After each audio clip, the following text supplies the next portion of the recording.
So the techniques that I'm going to be talking to you about today, I came to these techniques back in the early 70s when I began kind of informally studying astrology on my own. I didn't really know any other astrologers. And it was interesting because many of the techniques that I began working with uh, are were at that time intuitive, and yet over time I've begun to realize that actually many of them have been kind of subsequently discovered uh, by science and moved in a very different direction, almost as a validation. So I'm going to go through these ideas with you and talk about the basic dynamic. And the image you see on the screen right now, that's entitled Epigenetics in the Astrology of Change, basically is a reflection of the primary ideas behind what I call lifetime astrology, which is that I thought it was very unusual when I first began doing it, that first of all, the houses in the chart were numbered, implying there was a kind of sequence to them, and yet no one seemed to use those numbers. So it was like a magical dynamic in some way. And also I came across the ideas that aren't really astrological ideas, but through philosophers called Gurdjieff and Ouspensky and even Rodney Collin, who wrote a book called The Theory of Celestial Influence that had a huge impact on the way I saw the world, but also the way I saw astrology. And the gist of it is that symbol that you see on the front page, which is as above, so below, or the microcosm is the macrocosm. And it's a very powerful mechanism. You know, it originated in medieval times, but it basically said that in some way we reflect in the microcosm, in our own being, what we see in the universe around us. And yet there's a whole other flavor to it, which is shown by the second slide, which is Joseph Campbell. Interestingly enough, my daughter's mother founded Mystic Fire Video back in the 70s, and they produced The Power of Myth, which is something you've probably seen. Campbell was, of course, a mythologist also, and therefore he really fit in with the paradigm of his age. And basically, The Power of Myth was a very important kind of uh, way of talking about these kinds of ideas. Once again, he wasn't an astrologer, but basically a lot of these mythic principles are obviously quite central to astrology. But this, very interestingly, Campbell knew John Steinbeck in California when he was young, in his 20s, and Steinbeck, you know, wrote a book about one of his friends who was the doctor, and was a major character in one of his novels. But anyway, Campbell was once stated, as it says on the screen, that myth is a manifestation in symbolic images, in metaphorical images, of the energies of the organs of the body. This organ wants this, that organ wants that. The brain is one of those organs. So lying beneath even the unconscious, collective, or personal is the body and the constancy and urgency of its needs, which are generators of myth and the guarantors, so to speak, of its identity and authority. And this is a quote from a religious author, Canadian religious author called Northrop Frye, who's, you know, a very kind of interesting explorer of these particular areas.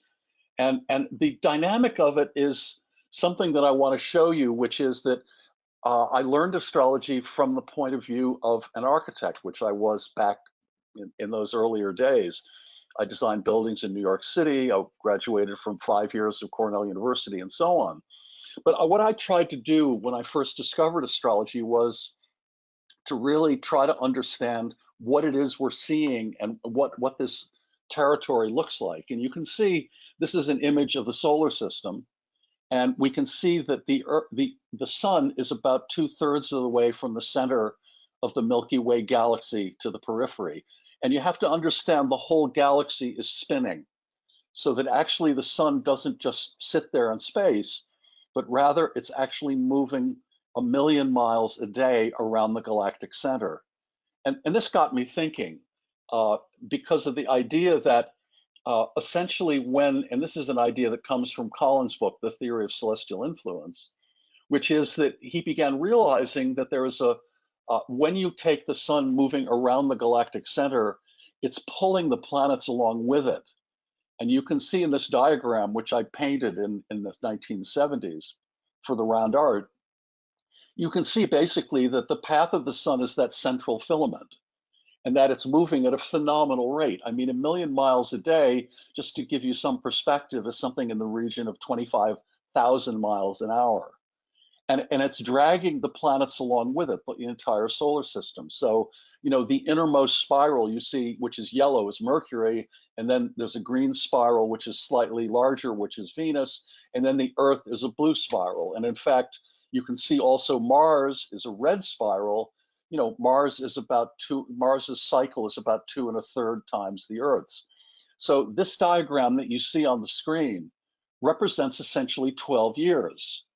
And so that spiraling pattern is a very interesting one because it's something that everyone on Earth has been exposed to as a pattern throughout their entire lifetime. And the postulate that Colin kind of suggested, and which I took a step further as an astrological postulate, was that this spiraling solar system actually looks very much like in structure the double helix, which you see below of the DNA molecule.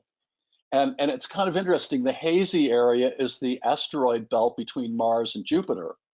And you can see the outer planets are very much on a kind of solitary journey around the outside.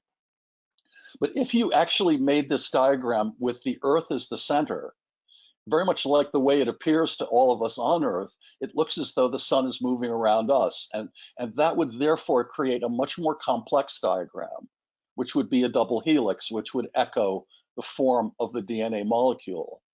And so this to me in the beginning was a very, very powerful metaphor because I studied physics at Cornell and Niels Bohr taught there in the 1950s, just before I started as a freshman in 1961. So the idea basically was that there's a principle in physics called resonance, which means that any patterns that happen in time, no matter how far apart they are, if they have a similar pattern, they resonate with each other, meaning they exchange information in both directions. And I thought, this is interesting because the DNA molecule in every cell is actually, in a way, a kind of miniature replica of the entire spiraling solar system in time. And so, therefore, there's quite literally an exchange of information. It's as though every single cell in our body is actually uh, is actually resonating with the overall spiral system of which we're a part. And it's very much like having a little radio antenna in every single cell. And actually, this is one of the foundations of molecular biology, which is that there's a very strong connection in some way uh, about DNA. But also there's something beyond that because very much like my view of traditional astrology was that it's actually way too static in terms of the way it's perceived.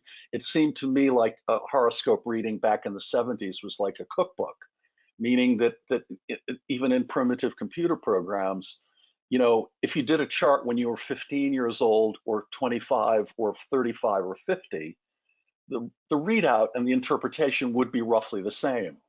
And yet I looked at my own life and I thought I've had many, many changes, dramatic changes that affected me psychologically and in other ways. And that this didn't really seem accurate because it struck me that our life in time is something that's perpetually changing. So there's some ideas that I've taken on over the years that are scientific, but I see them as being incredibly relevant to astrology and the way it works.